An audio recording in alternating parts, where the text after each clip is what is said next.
Let's see. We're live again. Let's see what it looks like. How's it going, everybody? Give people a minute to jump back in. If they even saw we were live in the first place, which I'm sure nobody saw.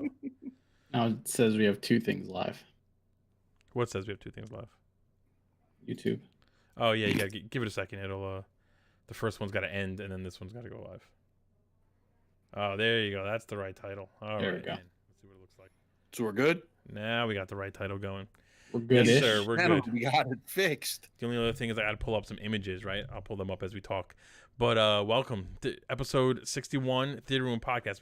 This is like a huge episode. I wish this landed on like a milestone because there is a ton of stuff that I feel like in the last 24 hours overloaded. Just came out of nowhere. Like 24 hours, we had Black Adam, and then the world just decided, you know what? Let's give a lot of shit at them. So just as a quick rundown, before we jump into one specific topic, we have to catch up on Andor because we haven't talked about that, and we missed, I think, 2 episodes there.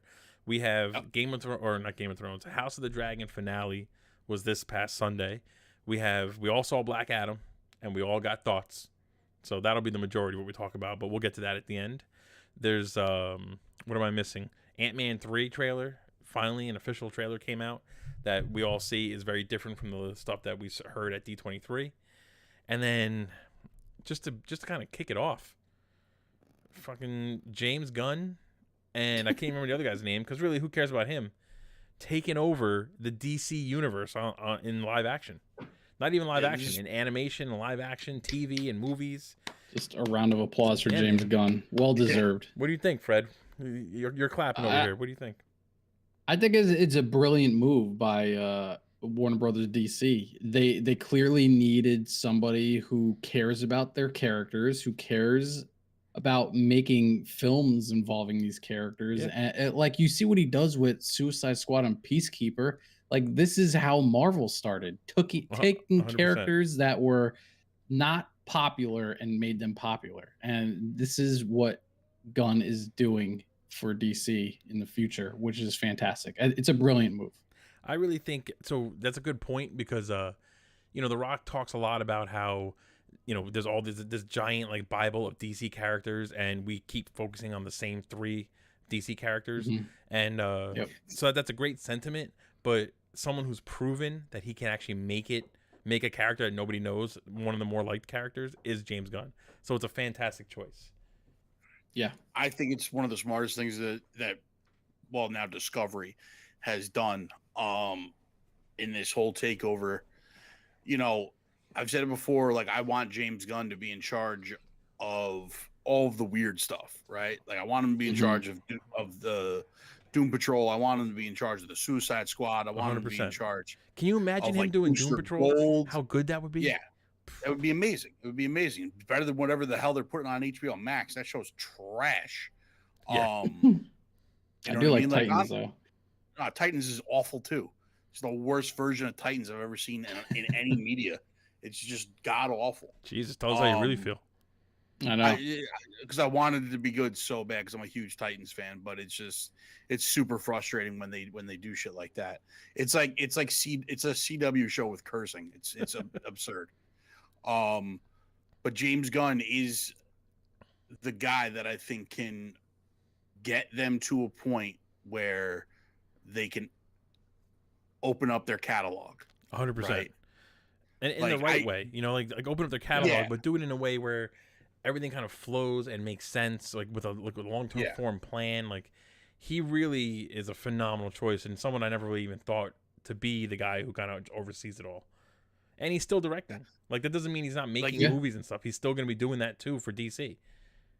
It announced a couple of weeks ago that James Gunn was going to be directing like 3 spin-off Batman villain shows, right, on HBO Max. Or was that Matt Reeves that was doing it's that? Matt Reeves, but now that brings up a good point.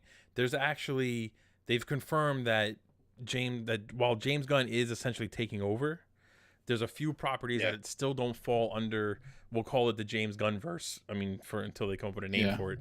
But basically the Matt Reeves Batman movies, however many they make, any of the spin-offs, none of that has to do with what James Gunn is doing. So that's just a separate thing. They're saying Aquaman. I'm fine with that though. Nothing to do with James Gunn. So the Aquaman sequel is still going to come out, and who knows if they're going to do a trilogy or what.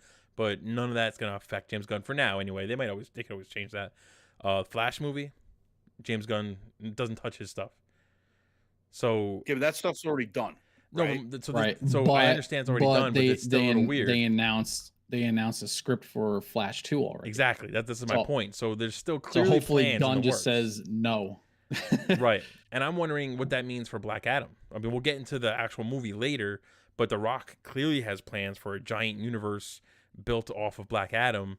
If that has nothing to do with the James Gunn stuff, then, again, in the end, it comes down to transparency, right? We need to know what they're doing, but we'll find out, I guess, at some point. You know what I mean? Look, I've said for a long time that Batman should just have his own universe, because you can do that. It's big enough. Yeah, it's big enough. It's big enough where you can have your own Batverse and have everything else in DC just be a separate thing. Like, it's not outside of the realm of possibility to do it that way. No, you're right. You could clearly do a universe of Batman, and maybe we'll finally get a Nightwing. Easily. Yeah, of course. I mean, you could branch that off in villain stories, Nightwing. Like, if Matt Reeves is doing the 3 villains I heard he's doing for HBO Max, are obviously the Penguin. We heard about that. Mm-hmm. And then I heard Mr. Freeze, Clayface, and Black Mask maybe was the other one. I can't remember. Black Mask could be good. Clayface would be amazing. You know what I'm saying? Because we've never gotten Clayface. I would love to see a Mr. Freeze that wasn't Arnold. See what, because that's like the only live action Mr. Freeze we had. If they did the Mr. Freeze story from the animated series, if they did Heart of Ice, live action, that's like one of the most like gut wrenching like episodes of any cartoon ever. I agree, 100%. Right? So if they did it though, right? That's the key. If they did it is the thing. So we got to wait and see, but I think they're on the right track with this James Gunn thing. I really do. I think and he has a secret movie that he's working on for DC specifically. Yeah, it's got to be Booster Gold. It's got to be Booster Gold. You don't think it's a sequel to Suicide Squad? That would be something. I feel like that wouldn't be a secret if it was Suicide Squad. I don't think it would be true. Keep that a secret. I think it's just a good move from beginning to end, and doing a Doom Patrol movie. There's really nothing. There's nothing else to say, right? It's really excitement, right? I think in the end, that's what we're hoping for. It's just excitement for DCEU, and this is really a big move they can make.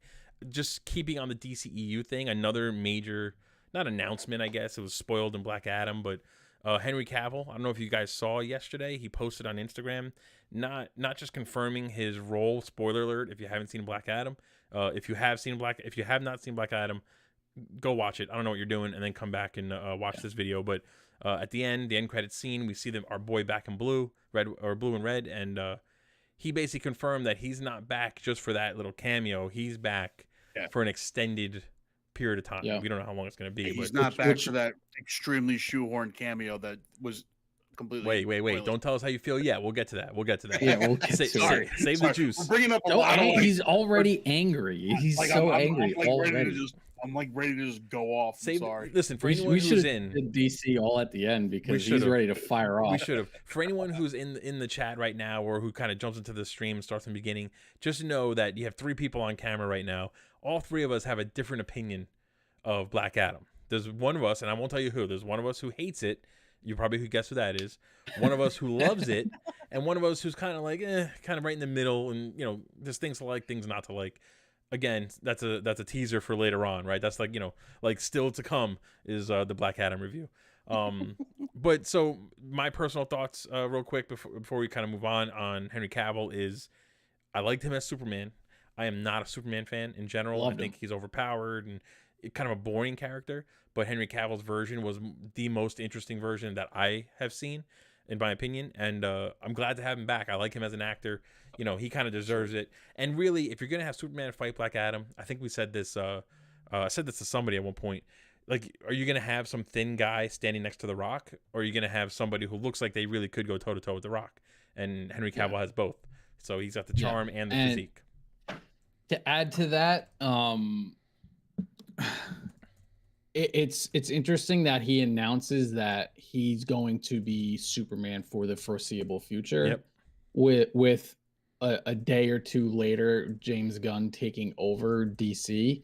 So one that tells me that Henry Cavill was already in talks with James Gunn and is on board to James Gunn's vision. Yep. That means The Rock's already involved. So whatever we got from Rock's Black involved, Adam. trust me.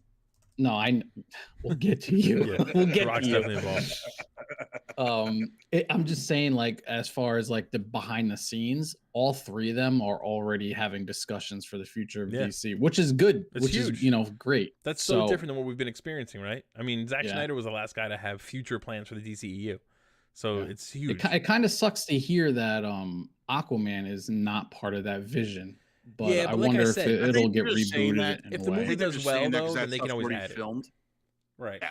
Because Exactly. they already They're just announced saying that- Wonder Woman is being the same Wonder Woman. Like, she's going to continue as Wonder Woman for Right. another movie or right. two. So I think like we were saying, like anything that's already filmed, I think they're just gonna like release into the ether. James Gunn will figure out the rest of the mess afterwards. So it doesn't mean that Aquaman won't be under his guise at some point, but I think for right now, Yeah. because out of all those movies, the only one that was a box office success, like perceivably, is the Batman. Well, So I can just keep in understand them mind- letting Matt Reeves just take that, release the other shit, let James Gunn figure out the rest of the nonsense. keep in So mind, I still they think have you the can trump card. have- like they have Flashpoint. Like again, Yeah. if they're smart, whenever Flashpoint was But supposed to also, come this out, might be push it why to they the brought end. Ezra Miller back. Right. This could be it. Maybe they brought him back to finish the movie in a way where, because they've already basically announced they're recasting the Flash. It's still not Grant Gustin. It's still Barry Allen, but it's just not the same actor, and which means that character is moving forward. So the smart thing to do is move the Flash to the end of all the crap that's still got to come out, and then just reboot the entire thing. And at that point, you just say, look, James Gunn is in charge now. Him and his partner, they take it from here. Everything that comes out under the DC umbrella falls into their realm. You know what I mean? I'm gonna start tweeting James Gunn hashtag Grant Gustin. Yeah, right. We might as well. just start blasting him. But yeah, no. So the Superman thing was interesting, but what's the name? That scene in particular, and we'll get into it later, but that scene was filmed in September, and the movie was already completed. Yeah. So the Rock was working on getting Henry to sign back to DC, and then once he agreed to it, was like, get on a plane, we got to film, like a quick little thing, you know. Yeah, So weeks before the movie interesting. released, they basically filmed that scene. I mean, that's like They might have filmed that wherever Henry Cavill was. yeah. also. Well, Maybe. So they Yeah. said that they he doesn't interact with him at all. Yeah, they green screened him in or something. Well, they said that The Rock filmed his portion of it, like, you know, way back when, and it was pretty much like the goal here is to have Henry Cavill, not some, you know, neck down stunt double in a suit. Like, we want to see his face walk through the clouds, and, and they were fighting for it, and so he was like, look, we're filming our half, and then we'll just throw him in, you know, as soon as we can get him. Yeah, and they 'cause fought it right was until it came supposed out. to be a head off Superman again, like in Shazam. That's Which is exactly crazy. that's what was supposed to happen, which would have been stupid because it was stupid in Shazam too. Like, the idea of Superman showing up was cool, but the fact that they had to, like, you know, avoid the head, I was like, it almost stood out too much. You know what I mean? Just to say one more thing to agree with you, Chris. I hated Superman growing up. I hated him all the way up until Man of Steel. Henry Cavill's take on Superman turned me into a fan of his version of Superman. 100%. Other than that, like 100%. Man of Steel might be the best modern DC movie that they made. Yeah, agreed. Well, again, I thoroughly if you're enjoyed that DCEU, movie. yes. I would say that, you know, if you're talking about just DC in general, then, you know, I'm saying Batman, Joker. DCEU. Yeah, DCEU, I Like, agree. if Gunn wants to bring, don't shoot me. If Gunn wants to bring back Zack Snyder, you can have him just mantle the Man of Steel, the Superman character, and just have him that be his part of the overall DC universe, and not take care of everything like he was trying to do before. Yeah, well, that wouldn't be a bad idea either. I would see. So, and that's an interesting point too, because like I like Zack Snyder's style. I think he's good. He's good at action. He's good at just kind of emotional stakes. You know what I mean? he gets a little overindulging in some of his like camera sweeps and Yeah. slow motion and whatever. But he's got a distinct style which you don't see too often these days. So like he's got a Yeah. good style for it. You know what I mean? I would definitely like to see him continue on in And some capacity. it was clear that Warner Brothers just made him rush everything out Yeah. because Yeah, I don't really blame him for it. I mean, there if was you no look at- You direction. gotta remember too, like there was problems. His daughter died in the middle of Justice League. Of course, Right. of course. Joss Whedon had to finish Justice League, so we saw the Snyder cut. So there were two very fucking different movies. Yeah. Mhm. So you can't really. I don't really blame Justice League on Zack Snyder. I No. that was more Can't. Whedon than anything. But Batman vs Superman, I think that had a lot of studio influence in it too. Right. Yep. It just reeked of studio influence. That's what I'm saying. They like rushed the stuff that didn't need to be rushed. Totally agree. Yeah. But sticking with James Gunn, right? Because he's just right now the man of the hour, and he's all of our heroes. But we also got a little trailer release. I think it was a little premature, but it's coming out. But it came out anyway. The Guardians of the Galaxy Holiday Special. I can't wait for this. This is coming out November 25th. So Zuplex, go ahead. Yeah, how did you go feel ahead. watching this? I am so excited for this now after seeing that trailer. Like, this looks like it's going to be a fun holiday comedy. It's probably going to be similar to Werewolf by Night, where it's going to be an hour, Mhm. where they're just jaunting around Earth trying to find a Christmas present for Peter Quill, and they come across Brilliant. the idea of kidnapping Kevin Bacon, Just the which moment is just absolutely So good. genius. the moment Drax is like, well, what if it's somebody special for a Christmas gift or whatever, and then it turns out to be Kevin Bacon. It's brilliant. It's brilliant. It's absolutely like that's how you do a callback, right? That's how Yeah. you do a punchline Yeah. to a long joke. You know what I mean? It's like Yep. I really would wish I was a fly on the wall. I want to know who's the one who thought that's the punchline. That's what we should do for the holiday James Gunn. special. It had to be James Gunn, right? It's got to be James Gunn. And like in his head, in his weird little mind, back in Guardians of the Galaxy 1, he was like, "Oh, you're gonna bring up Kevin Bacon, and at some point in the future, I don't know when, you're gonna see Kevin Bacon in these movies." And this is it. He made it happen. so good. What about Oh, you, it was Scythe? What did you feel about it? It was. I didn't know what to expect from this trailer because being it's only an hour long. Like, what are they going to actually do? Is it going to be like a weird campy like Christmas thing? How do they fit the Christmas into the Guardians, because they don't even know what Christmas is? So the way they showed that trailer of them learning Christmas and trying to get Peter to get out of his funk from missing Gamora. It's really just fantastic. It's It- so good. It was so good, and like Zuplex said, the callback to Kevin Bacon was incredible. There was a split second where I thought this was gonna somehow link to She-Hulk because they're on the West Coast, and all of a sudden it's the Kevin bot and not Kevin Bacon. I was like, no, they can still have that don't joke. do it. I hope they don't, but they can still have that joke. Don't I No, know, don't give I- them any ideas here. when Drax said, or we can get somebody, I thought that they were going to go the route of Santa Claus, I thought so Oh, too, hey, right? With the holiday special. kidnap- because Santa Claus. canonically in Marvel Comics, Santa Claus is a mutant. Well, forget Oh, that, okay. right? Forget There the you comic go. book stuff for a second. I can see an entire hour holiday special. Like, I would watch this, and if anyone is listening, if anyone somehow comes across this, make it happen. An entire hour of Drax and Mantis going to hunt down Santa Claus, but just have them coming across various Santas and just Yeah. like kind of Santas, like yeah. getting frustrated that they haven't found the real Santa. one yet. You know what I mean? Like an entire hour of that where they're just confused and like, wait a minute, but who's the real Santa? Like, it would All just be the so good. Salvation Army Santas. That's what I'm saying. Like, That'd it would be be great. so good. It would be so It'd be good. amazing. It'd be amazing. What's- My favorite part of the trailer was when Drax crashes through the glass Yes, to get to Kevin Bacon, so good. and the smile on Drax's face made me freaking die. So I funny. was like, he was so excited to get Kevin Bacon, and Kevin Bacon's so scared that this giant monster dude Yeah, just from broke space. through his door. But like, it's funny because like He's like, I'm here to kidnap you for Christmas. That moment is so Drax. Brilliant. You know what I mean? He has no idea that he Yeah. just like destroyed a window for no reason. He's oblivious to the fact that Kevin Bacon is Oblivious. actually scared. And then to him, it's a good thing. We're here to kidnap you for Christmas. So like, just be on board. You know, it's so good.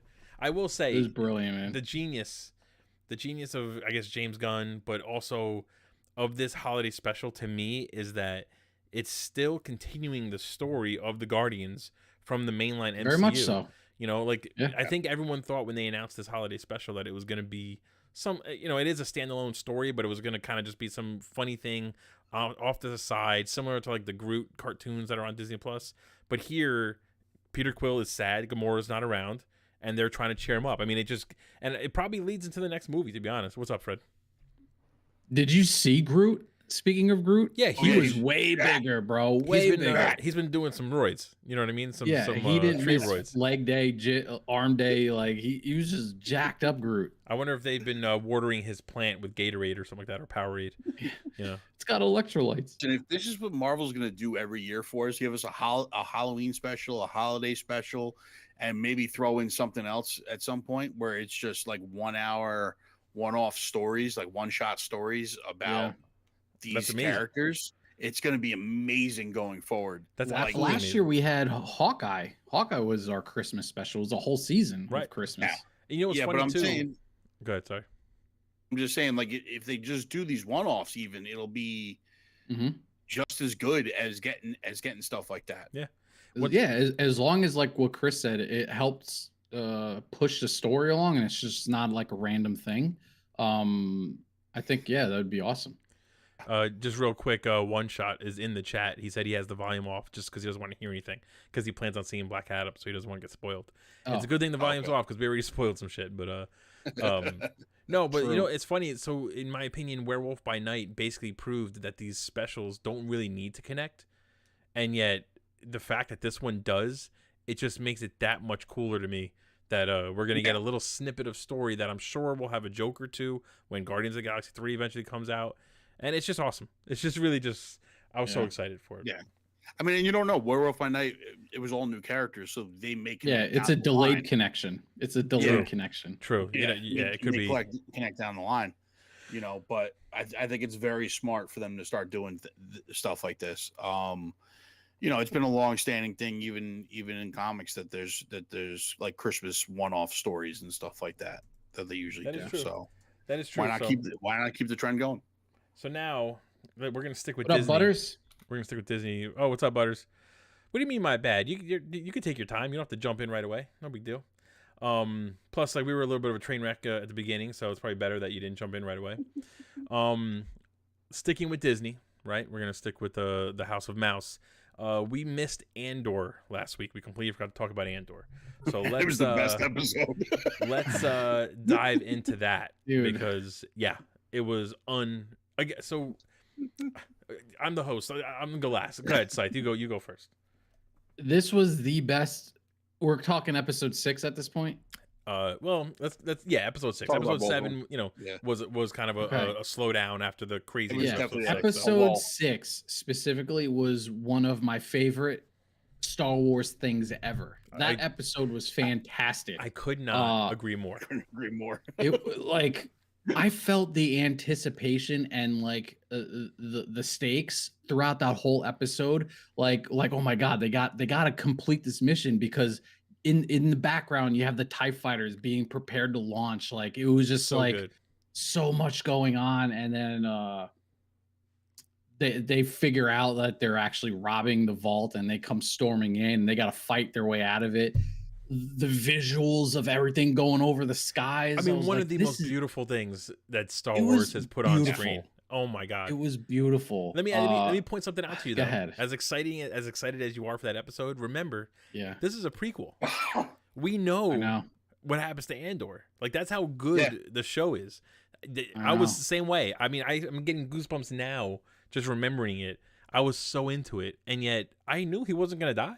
We all know it. You know what I mean? Yeah. But that just shows you how good it is, dude. The tension is there. The political intrigue is there. This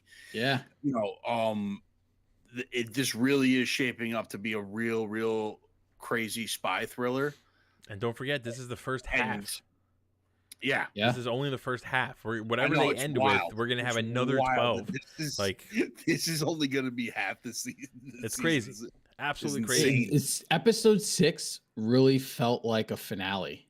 It felt like a finale where they completed their mission, and if they're going to continue this every 3 episodes as a mini trilogy, episode 7 definitely started a new one with all the politics side of it. That seems to be the motif of the of the season, is like every 3 episodes is its own like contained story. Right. And I'll tell you right now, like, I was blown away by episode 6.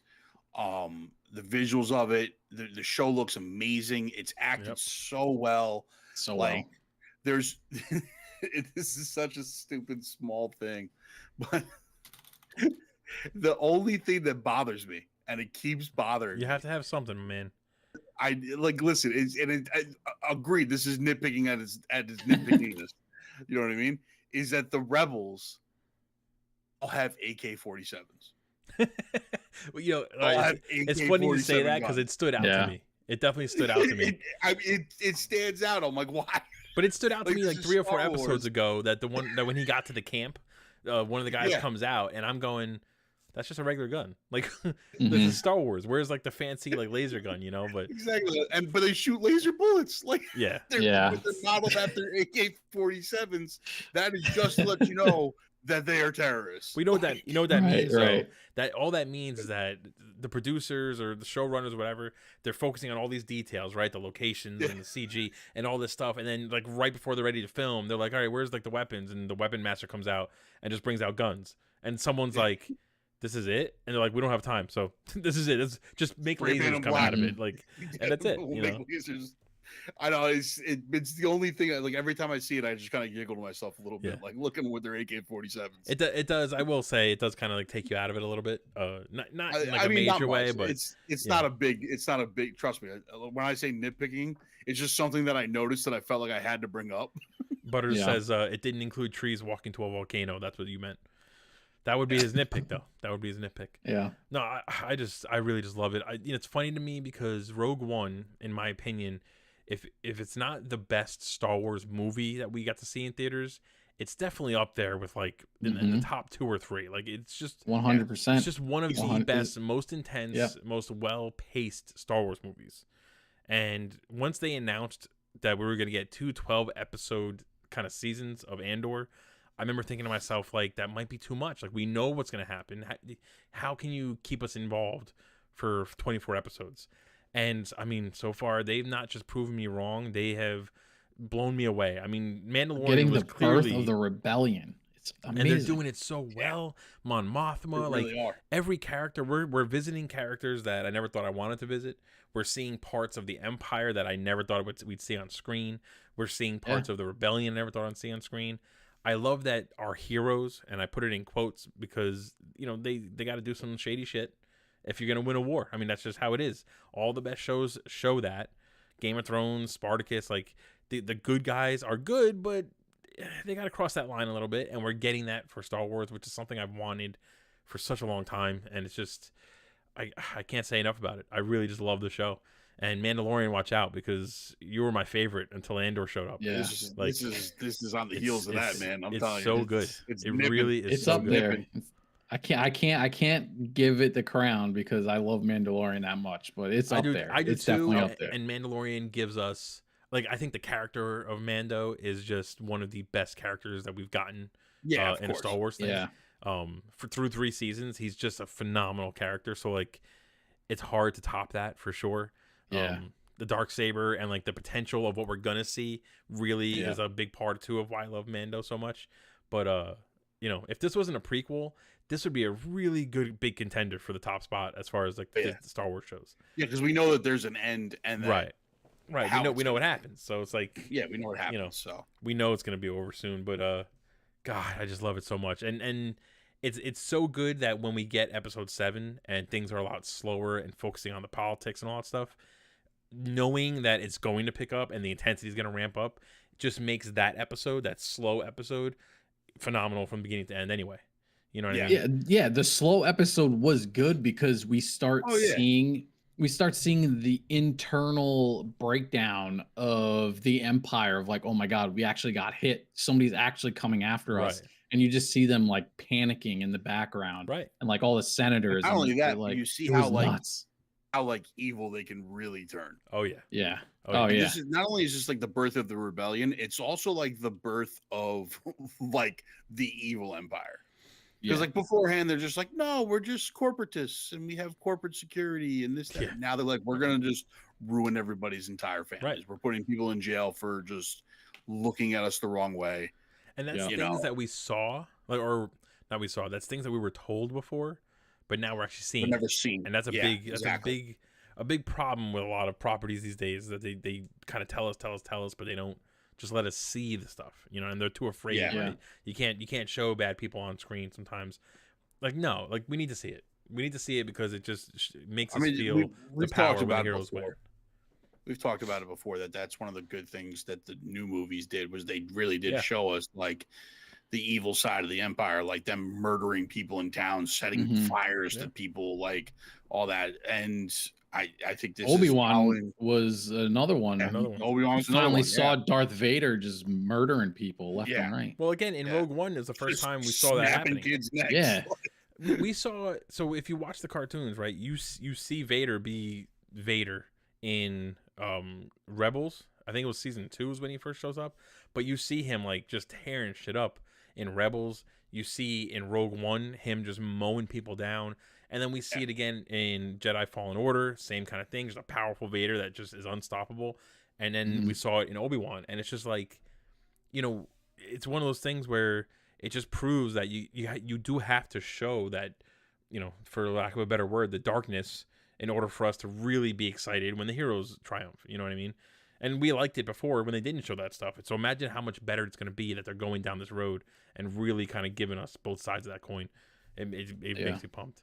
And speaking of, just sticking with Star Wars for a second, Scythe, you shared on the Facebook group that I can't think of the director's name now, but some future Star Wars movies that are in the works are going to take place canonically after episodes 7, 8, and 9, and specifically most likely will include some characters from the sequel trilogy. From the trilogy, yeah. So, you know, talk about that.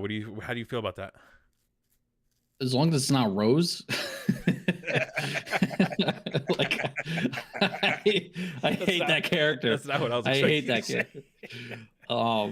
That's funny. John Boyega is not coming back. He would be awesome to kind of continue his I would love to see that, but he ain't doing it. He's like he's over it. Yeah.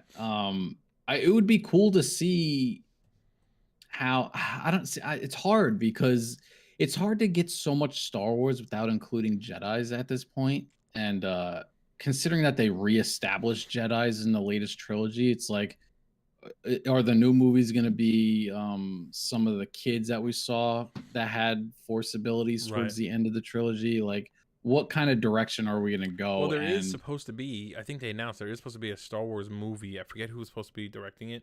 But it essentially is going to be a bunch of young Force users, not Jedi or anything like that, but Force users trying to avoid the Empire and literally trying to live under the radar. And it's about that show Skeleton Crew that we heard about? Well, that's that's right. It was a Disney Plus show. Yeah. So they're clearly gonna maybe that'll have to do with some of the kids that they were talking about. I think that's where they're gonna be heading, is like reestablishing the Jedi Order in the next trilogy. And I think they're gonna use the Disney Plus shows like Skeleton Crew and probably Mandalorian would be out of the timeline for that, but use some Disney Plus shows to kind of push that to the movies and then create this whole new trilogy that doesn't have to do with the Skywalkers, which would be great. That's what I want. You know, I'm a diehard Star Wars fan. All the Skywalkers are dead. All the Skywalkers are dead. If they were to announce a Luke movie, forget Rey. She's Skywalker. That was the dumbest thing I ever heard. Yeah, that was dumb. If they were to announce like a Luke show, you know what I mean? Something showing him like building the Jedi Temple during his time, whatever. I'd be all for it, but I really want them to, in every other property, just avoid the Skywalkers and the Palpatines. Yeah, I don't know if the Luke show, because they'd have to do that like weird, like make them younger CGI for an entire show would Yeah, I don't know be if that a would work. little off-putting for a while. Can't be any worse than She-Hulk. They could animate it and go like a CG animation kind of thing. I mean, they're doing the animation shows too, so I mean, we'll wait and see what happens with all that. But Andor, if you haven't watched Andor yet, man, Johnny Butters says they need the gritty side of Star Wars right now, so it makes sense. Totally agree. If you have not watched Andor, do yourself a favor, go watch Andor. There was it's so the good. the blonde character who's like a lieutenant or something in their round table. Yep. I thought maybe she kind of had some rebellion like ties to her because they always seem to focus her, but it just seems like she's just that much involved with the Empire and trying to be on the good graces of the Emperor. Maybe that's what it seems like. She's got some grand scheme. Villain. Yeah.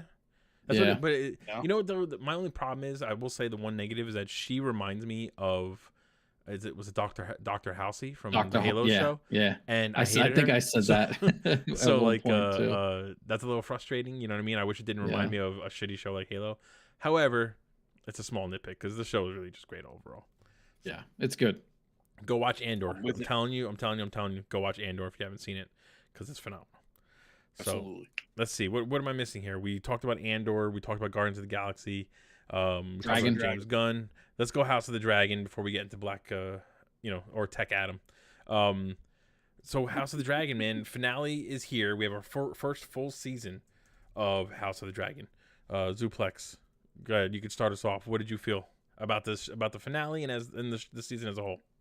So looking at it as a single episode, I would have liked a stronger finale. I would like for something else to have happened. The ending is pretty dope. It definitely leads to like now there's going to be all out war. I loved Rhaenyra in this episode.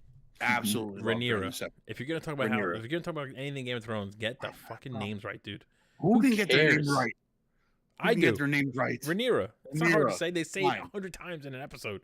Rhaenyra. Is there a character named Rhaenyra also? There's Rhaenys. Yeah. This is why you gotta get the names right though, because there's so many names that are so close. There's Aemond and Aegon and Aemond and whatever and Edmund. It's all the same. Yeah, but they're all related. They're all the same anyway. They are all related.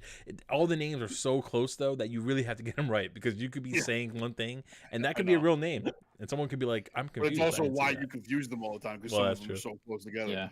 But anyway, go ahead. I thought she was phenomenal in this. It was her best as an actress, her best episode. Absolutely. That last shot of her, no words. It was just a physical kind of acting, and then she turned it and looked at the camera. She was going through the miscarriage. Huge. Like it was insane. The fact that they showed it like that on film was insane. That was tough. That miscarriage was tough. I mean, like, I don't know. Very tough. Someone with a baby, I was just like, I can't watch this. Stop lingering on this freaking kid. I had to turn away from it also. That was hard to turn watch. away from it also. It was very hard to watch.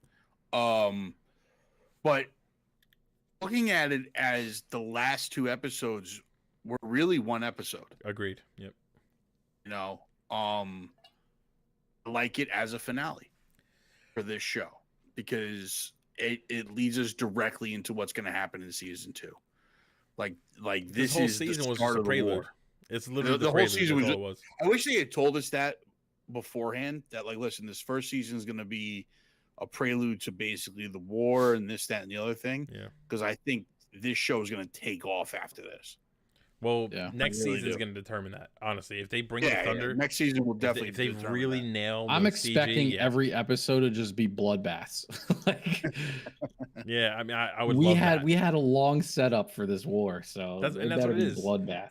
So before I get into my thoughts, Scythe, what do you think about now? Scythe, you're the resident. I won't watch Game of Thrones, but you do like House of the Dragon. I'm curious to know what you felt. I say though, it has gripped him. This show has. Yeah, this show has. I give it credit. As a finale, this was pretty awful to be considered a finale. I feel like we just got the same story. Just it was Rhaenyra's side of the story because the last episode was all the Queen's side of the story and what's happening. So then we had to relive all that again through Rhaenyra's eyes, which was like, all right already. Like it was another setup to a finale that we never got. Right. in my opinion. Um, with that being said, like Zuplex said, this was Rhaenyra's actress best episode. Yeah, She was for fantastic. sure. She was acting with her facial expressions, like the death stare when she finds out her kid died was perfect. It was just like, I'm about to Yeah. fuck shit up. And what made me upset was we did not see anything. It just ended. Yeah, yeah. Like I wanted to see something like kickstart, not just the prince with the eye patch. I forget his name. Amen. Drives me crazy. I don't like the actor. He has the same Zoolander face every time you Yeah. see him. It was just like, oh, of course he's in this freaking castle and he's gonna start shit. But Man, you better not talk shit. He is in the book. He becomes a fucking monster. I don't care. I Like, don't care. I don't want to ruin it. Like, so I'm familiar. It's a little hazy, but I'm pretty familiar with what the story is that this is based off of. So I'm trying to. I don't want to say things that are going to give away anything. If to you this guys. guy is supposed but, to be like- so good, they horribly casted him. Well, so one thing that I do like about the show, not to cut you off, but like they're taking the story that it was based off of was basically the Grand Maesters and the Citadel kind of retelling history and just kind of writing it down just for record purposes. So it's them essentially from memory trying to talk about and write down what happened during this period, what led to the war, what happened during the war, whatever. And one of the things I like the show is doing is in their writings, Aemond didn't accidentally kill his cousin. He flat out murdered him. He just was like, yeah, I don't give a shit. My dragon's gonna eat yours, and I'm just gonna laugh about it. And I do like how in the show, when it happens, you see both of them are not really controlling the dragons. He's kind of begging his dragon to just relax a second, and then it just kills him, his cousin, and he's looking at it like oh shit, like almost like he didn't realize how powerful He's like, he was. I just started a war. He Right, knew you know. right off the So bat. He's little like, I started a details war. like that really are really I love, you know, that they're kind of just changing little moments where it's like it could have been misinterpreted because Rhaenyra doesn't think that it was an accident. She right away is like, no, you did it on purpose. You've been talking shit and you killed my son. Yeah. Now I'm gonna fuck your shit up. You know, This is your retaliation for the eye. right? Like, I mean, I know you guys have been dogging on the visuals of the show a bit, but this episode that shot blew me away. That shot of that dragon in the dark, going through the rain and everything like that, where he starts to roar. That was just absurd. Well, that was good, but my favorite shot was when his dragon looked so small compared to the other one. My God. My favorite shot was when I can't think of the character's name, but when the young you know, the Targaryen, the Rhaenyra's son, is flying away in the clouds and stuff, and then they kind of cut back and you see Vagar, I think is the dragon's name, but you see Aemon's dragon just flying under him, but like almost like a sea creature that's just ready to fucking come out of the water and snatch you. Like that was baller. That was so good. Yeah, it was cool. It's the best part of the episode. You know what I mean? Like the dragon, for sure. The dragon part is the best part of the episode. Well, there's a lot of little visual things that I really liked. Like I love the table in Game of Thrones, Fred. That table that they're using, that Rhaenyra's using as like her little map. I love that table. That table is sick. So that's in Game of Thrones. It's a big part of Game of Thrones. It's used from beginning to end. By different characters, but the one thing they never did, which is like so awesome, is light the candles under it and light up the table. And I love that. Really? Yeah, they never did that before. So I like that added detail, but I really like, for me, the visual representation of like this war is about to happen and Westeros is going to be on fire, and the table is essentially representing that, which is just freaking awesome. Just such a cool little detail. Yeah, that was cool. The one thing I did think to myself though is like, you have the flames constantly burning under that table. Like, isn't there like soot or something? Someone's got to get under there and clean that shit. Like, that's a lot of work. You know, maybe just turn the fucking light off. My other issues were as powerful and heartbreaking the miscarriage thing was. It went too long. I agree. It dragged out too long. There was so much like things we had to get to in this episode and we couldn't get there because I feel like they just took so much time on this. Yeah.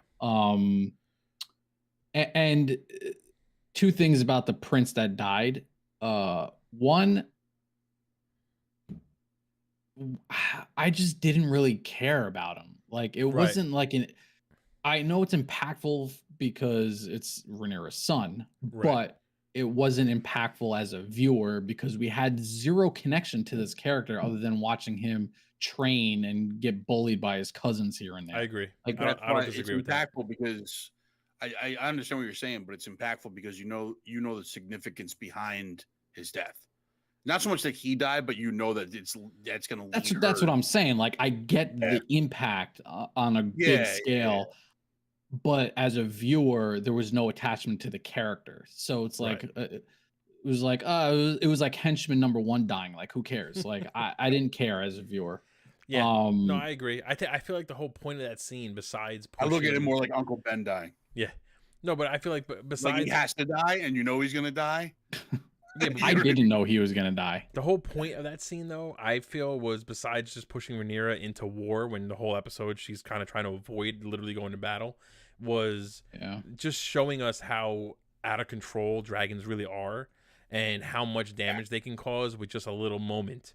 You know what I mean? Yeah. And she had mentioned early in the episode, like, I don't want to be the queen of just ashes. Like, I want to actually be queen of like an actual country or continent. And you know, in here you see that, you know, the little dragon just got annoyed and his riders begging him to just fly away, but instead he had to just kind of spit on the big dragon. And you know, you don't spit in someone's face, because that big dragon was like, hell nah, that's not flying. And then he fucking ate him. I mean, like, you know, I feel like that was the whole point, though. It was really meant to show that, like, these are kids flying essentially nuclear weapons to war. Like, they don't know what they're doing, and the dragons are definitely like, I got what I'm doing, whatever I want. You know, I do love the idea, though. I got really excited when Daemon woke the second biggest dragon in Westeros and was basically looking at him like, "This." Oh, is that what he did? Yeah. So Aemond is riding the biggest and oldest dragon in Westeros. Daemon, when he was singing that little lullaby, was basically almost trying to kind of connect with the second biggest dragon. He's trying to tame him. He was probably like, you know, we're going at it with the biggest dude out there. I need somebody who can go toe to toe with him. And you know, that whole scene was just talked cool. about it. He talked about it when he was talking with Rhaenyra about how many dragons that they actually have. Yeah. You know, he's like, we have this, we have that, we have this one, we have that one, we have this one, and plus we have. I don't remember the dragon's name. Yeah, the dragon names I'm not familiar with yet. I gotta. He said we have a couple. We have a couple wild dragons living here that we can still go. And there's a bunch of dragons that don't have riders, so that'll come into play later on. So you know, they got a few people who got to kind of claim their dragon. Can we just talk about Daemon from start to finish of this series? He was the best character. Stole the entire show. If you're not a Matt Smith fan, this show will win you over. Will make you a Matt Smith fan. Yeah, it was so good. He was so good. And in this finale specifically, let's be real here. He became king in this finale, right? Yep. Like 100%. He's King Daemon, and he's becoming General Daemon, and he's ready to go to war. He's mounting the troops. He's gathering the intel. He's trying to formulate a plan. It was awesome. And you just see Rhaenyra sitting there like, I don't want to do any of this. Man. Like, I was like, oh, come on, Rhaenyra. Like, let's go. You got to love, let's get to it. There's like a lot of like parallels, right? So back in episode 1, young Rhaenyra, the other actress, before her mother dies, she says to her, you know, men have their battlefield out there. Women have the battlefield in here. And she's basically talking about her giving birth. And Rhaenyra's like, yeah, I don't want any of that for me. And yet in this episode, she's stuck trying to give birth to a kid that unfortunately doesn't make it, while the men are out there just fucking planning war. He's threatening Kingsguard, the whole nine. Great kind of callback, you know what I mean? And I love, though, that the moment he gets the news, there's no processing it. There's no, like, you know, let's take a second and think. Right away. Immediately, he's like, I need this person here. I need that person here. Go contact them. We're fucking doing this. Let's go. Right, it was so good. So good. That's the other significance of her son getting killed, is that now she's going to be on the same side as Daemon. They're on the same page. Not going to be for sure arguing about this anymore. So do you think, like I said, I get it. It was just that character specifically. Do you think? No, I'm just saying, like, that it's smart that they did it this way too, because you see her not wanting to burn the world to the ground to her in an instant.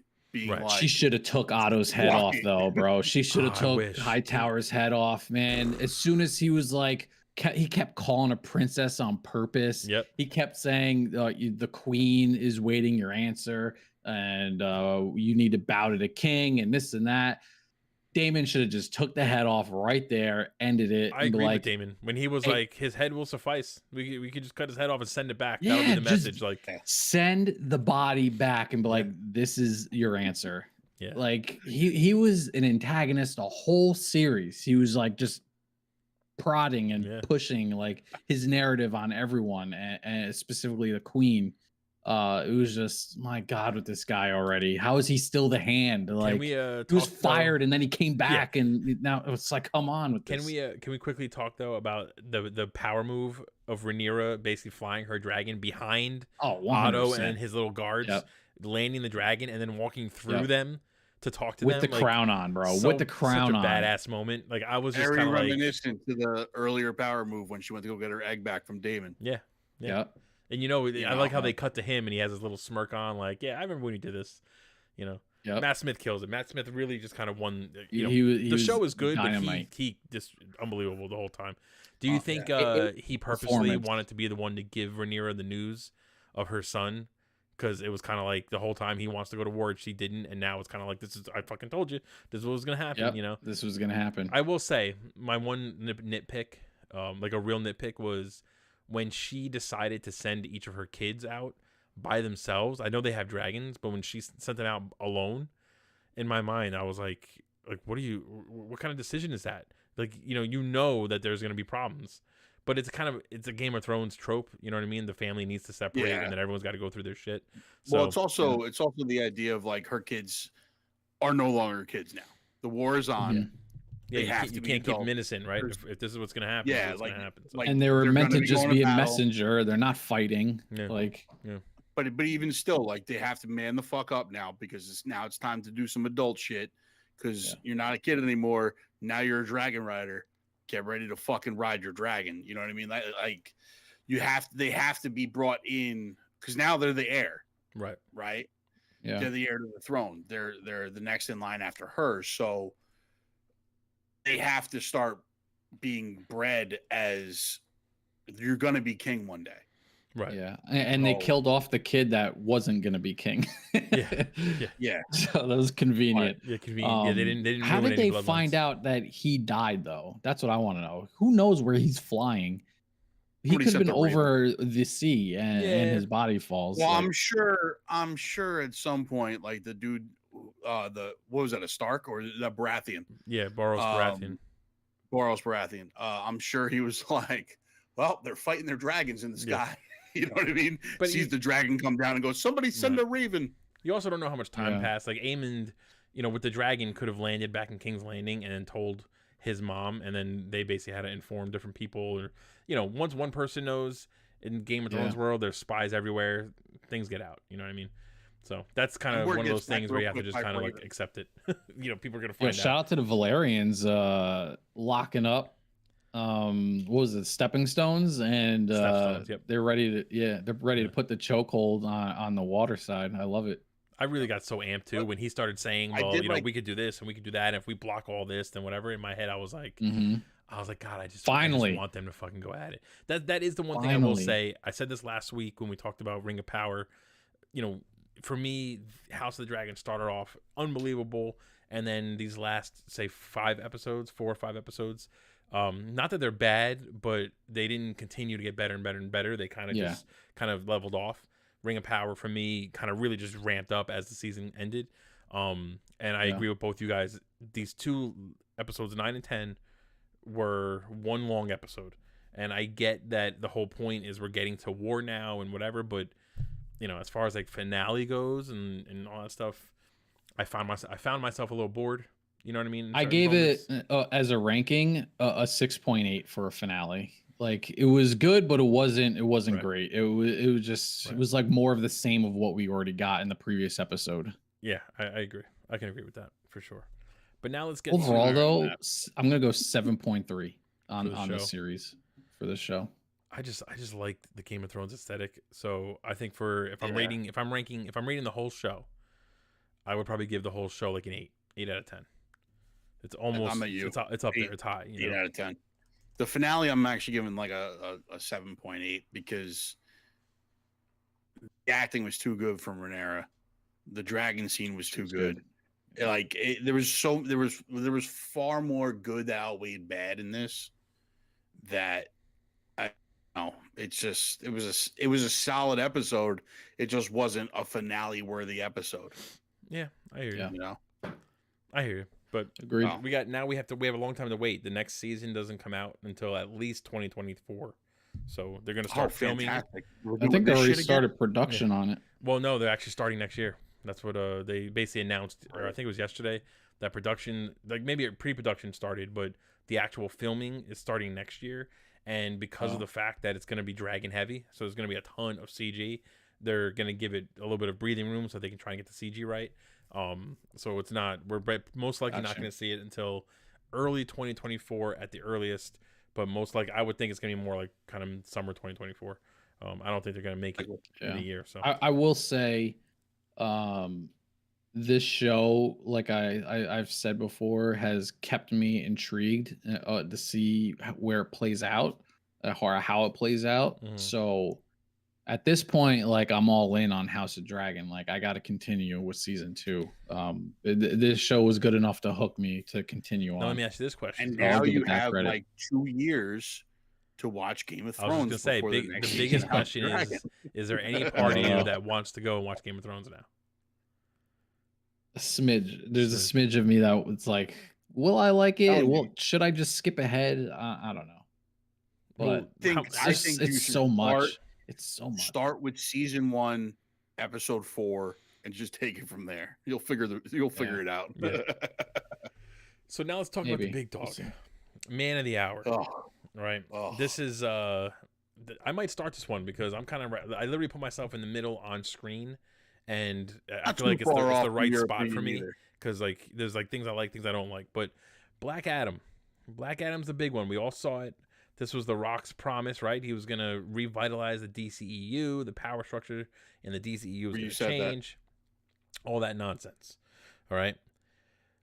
I will tell you right now, if I had to rate the movie, I would give it like a 5 out of 10. It's like before we get into all this, everybody, spoilers. spoilers. There's gonna be spoilers. Spoilers. Spoilers. Spoilers. Don't get mad at us. please.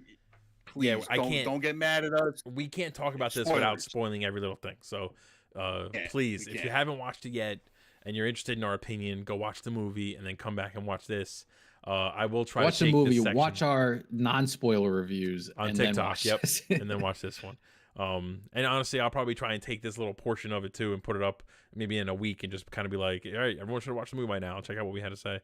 But I would give it like a 5 out of 10. And the reason is because I felt like a lot of it was good, but a lot of it felt dated. It all felt like this movie was made in 2000, around the same time as Batfleck's Daredevil movie.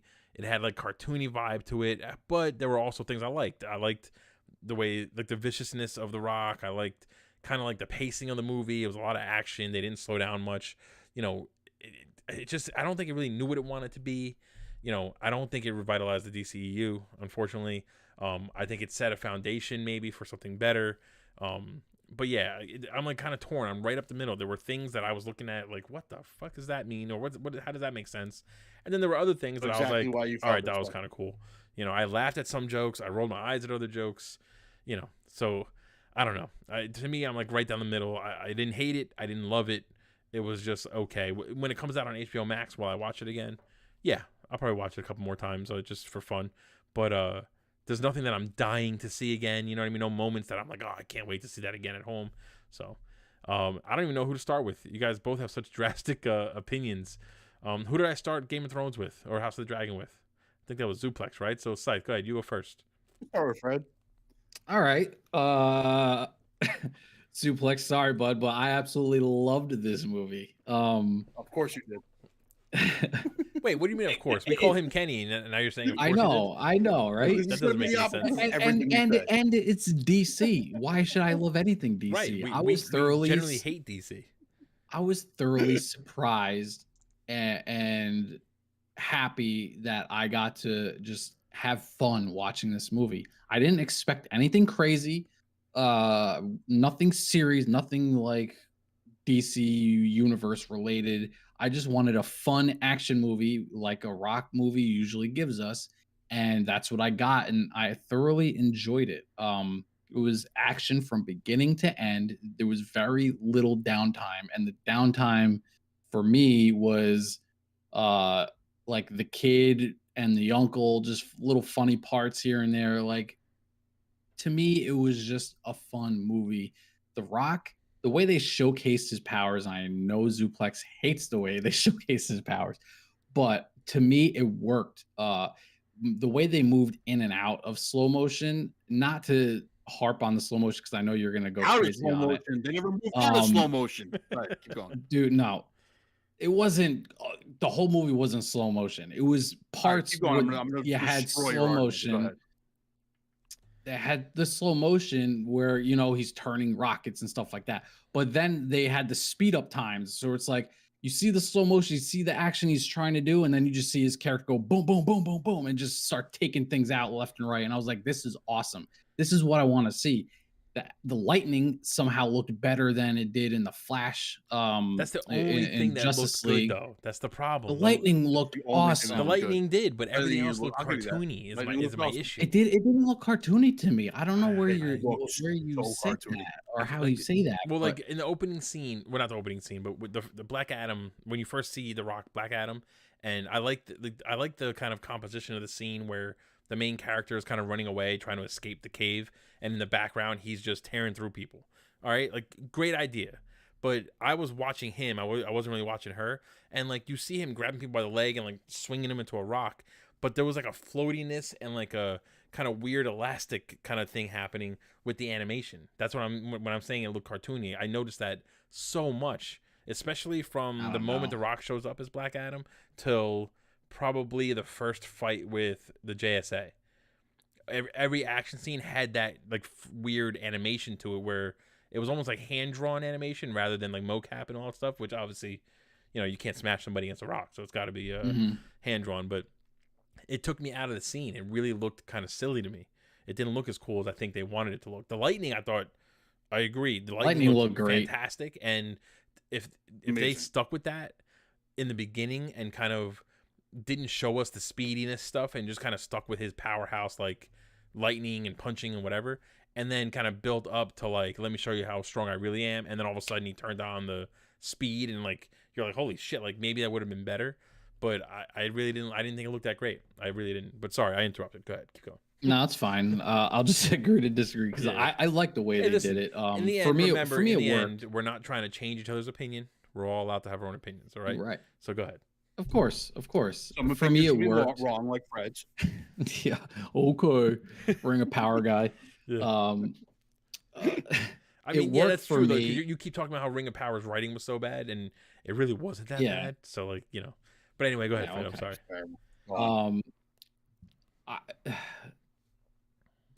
Can we talk about Pierce Brosnan? Dr. Fate was best character in the movie.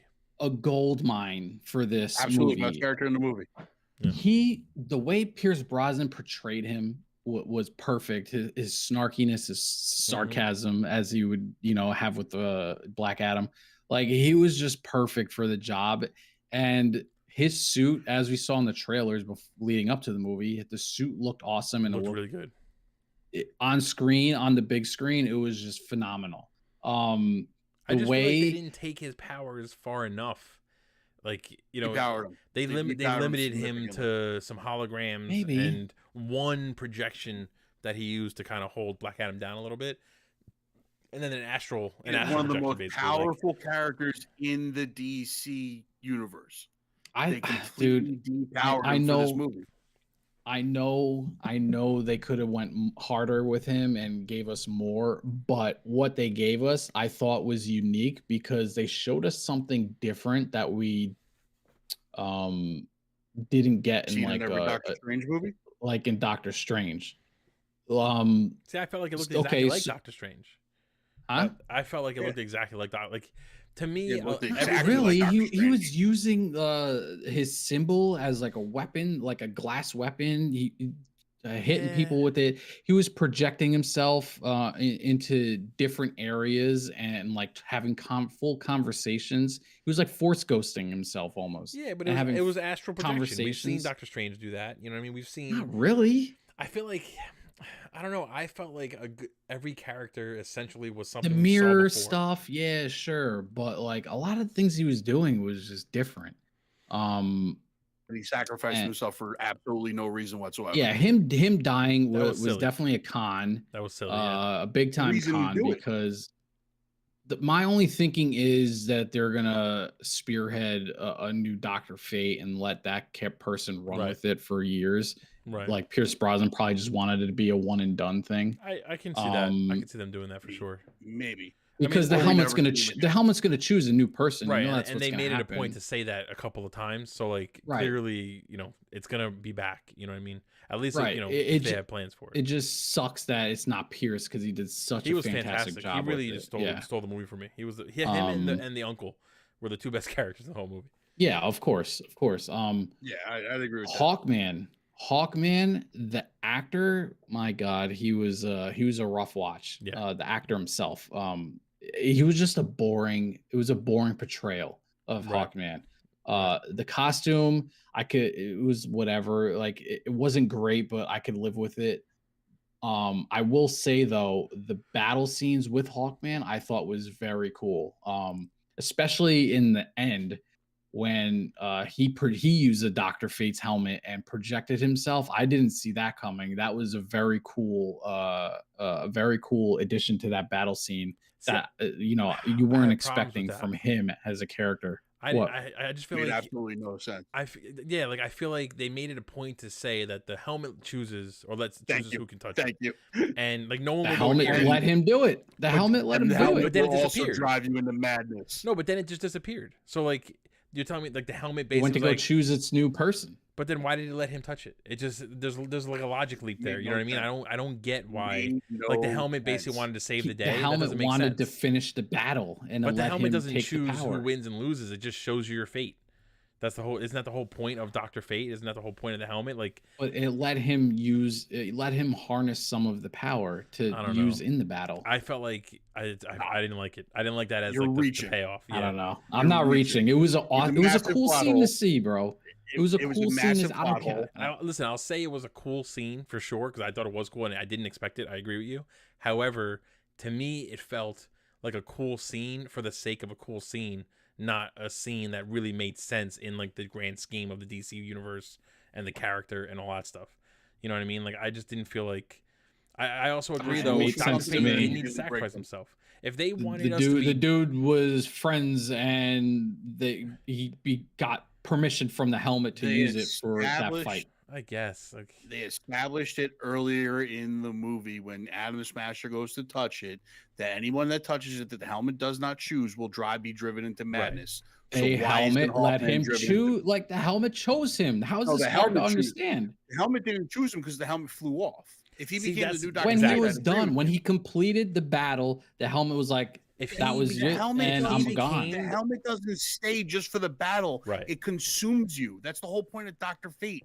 Is Right. he's consumed by the helmet. See, I That's felt the like entire I agree with. character's backstory. I have to agree with Zuplex there. I felt like if Hawkman basically became the new Doctor Fate, at the end, if he had the helmet and held on I'd to it, agree like with you. that was him, then I would have been like more than I okay would with have it. hated that.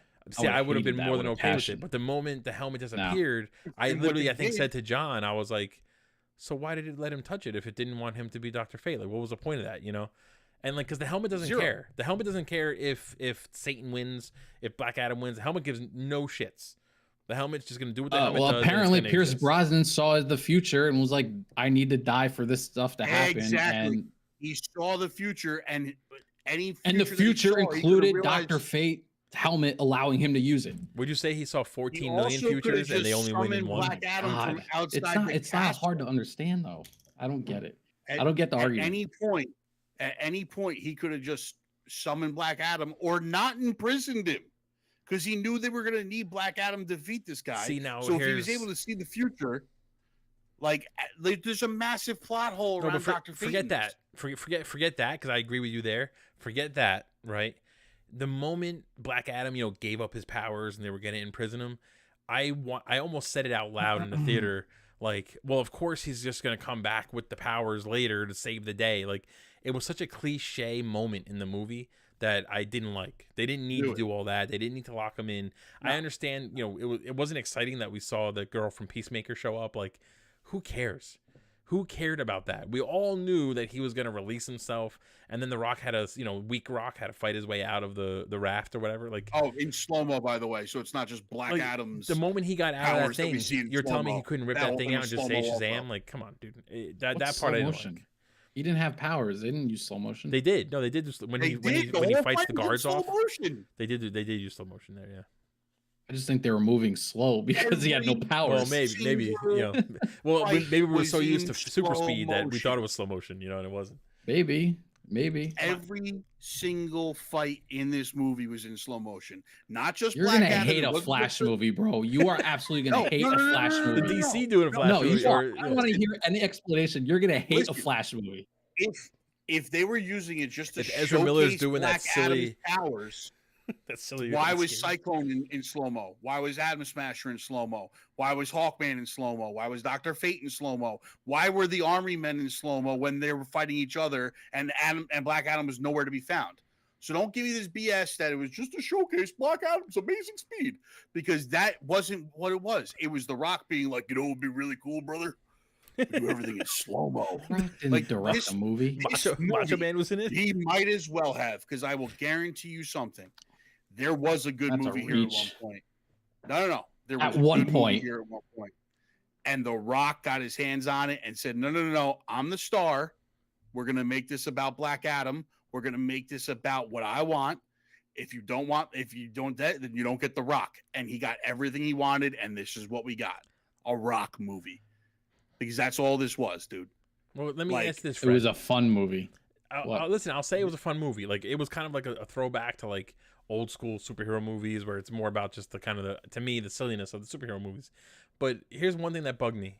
Seeing it in theaters, and the more I think about it, it just kind of annoys me more and more. There was an inconsistency to The Rock's powers. So we see him come out and like and a perfect example is every time he went toe to toe with Hawkman. Like, there are moments where he's just easily just dodging everything, he's catching everything. Mm-hmm. Like, he's just so strong and so fast. Hawkman's got no shot. And then out of nowhere, Hawkman hits him with an uppercut that sends him across the room or across the city. Even because of a Dr. Fate misdirection or distraction or whatever. No, there was one time where literally they're going toe to toe and they show The Rock without slow mo, like just dodge, and all of a sudden he gets uppercutted and goes flying through a building. And I'm like, but I don't understand. Is he faster than a speeding bullet? Hawkman's not that fast. I mean, I'll give Hawkman the strength, but he's not supposed to be a super speed. Well, I'll give him the strength. Not everyone can be a speedster. You know what I mean? Like, and they made. Yeah. Now we have Superman, the Flash, and Black Adam that are all equally as fast. And correct me if I'm wrong, Zuplex, you'll know this one. Is Black Adam in the comics as powerful and fast and whatever as Superman? Or is it just because his power comes from magic that he can kind of cancel out some of Superman's stuff? His power comes from the gods, so him and Shazam have the speed of Hermes. That's where his speed comes from. And that's as fast as Superman and the Flash? Yeah. No, but I mean, it's fast though. And he's still a super, speedster. He's not. I mean, like, listen, you're talking about, what's the difference between Mach 27 and Mach 26? No, but so here's the other thing too, and this is the problem I have with the Flash in general. Like, when you introduce a character that's that powerful and that is faster than a bullet, even if you're a few feet away, they just see things that quickly that they can just slowly step out of the way.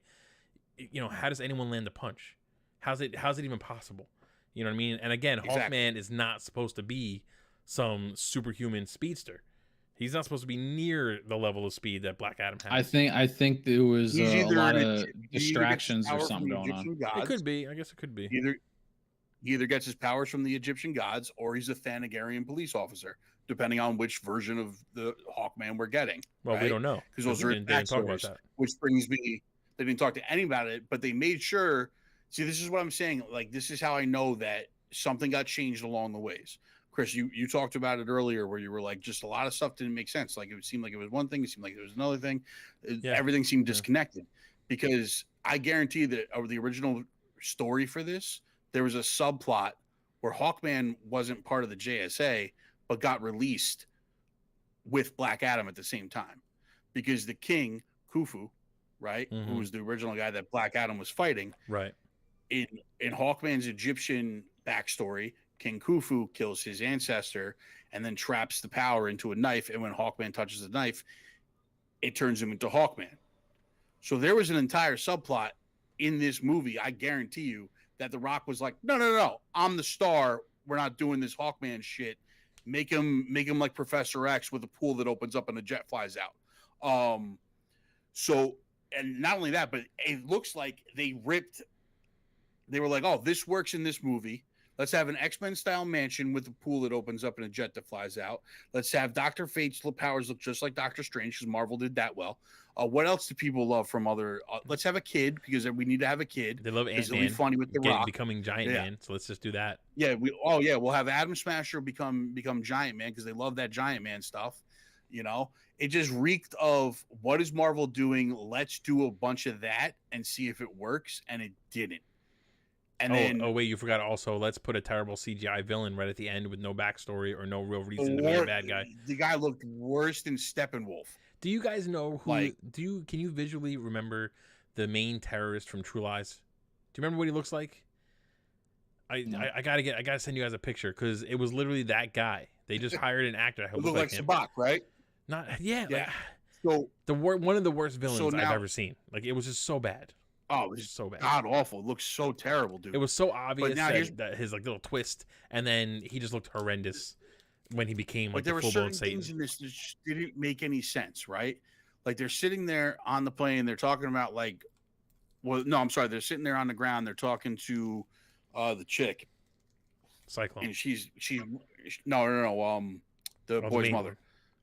Oh wait, you're talking about the woman who changes her mind about Black Adam back and forth like 7 times in a span of 2 seconds? Yeah. Her. And she's running them down for never helping them with the invasion that they've been under, like an invasion. Now all of a sudden a superhero comes through and they're that was involved. A big eye roll. She was like, Black Adam's our hero. Stop going after Black Adam. And they're like, listen, woman, he's not a hero. And she's like, what? And then she was to Black Adam and is like, how dare you not tell me the full story? You're not a hero.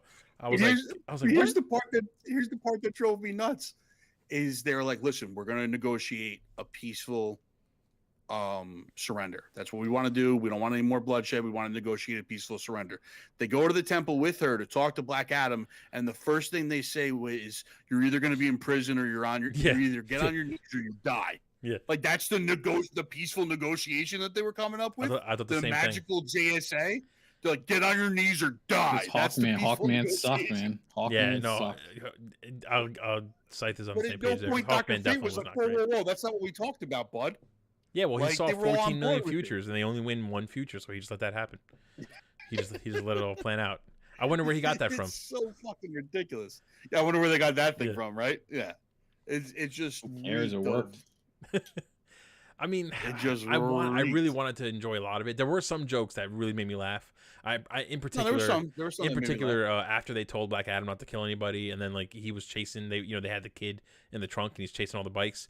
I love when Dr. Fate's like, "Where's the kid?" And he's like, "Nah, I looked at all the bikes and there weren't, he was not there." And Dr. Fate goes, "Well, let's talk to the guy that you just captured. I'm sure he can tell us." And the Rock is just like, and Dr. Fate goes, "You killed him, didn't you?" And then he just looks back and he hits the ground and goes, "I don't think he made it." Like, that made me laugh. The uncle. There were some parts that made me laugh. Here's another thing that annoyed me. Another thing that annoyed me. They go to the kid's house, right? The kid and the wife's little tiny little apartment.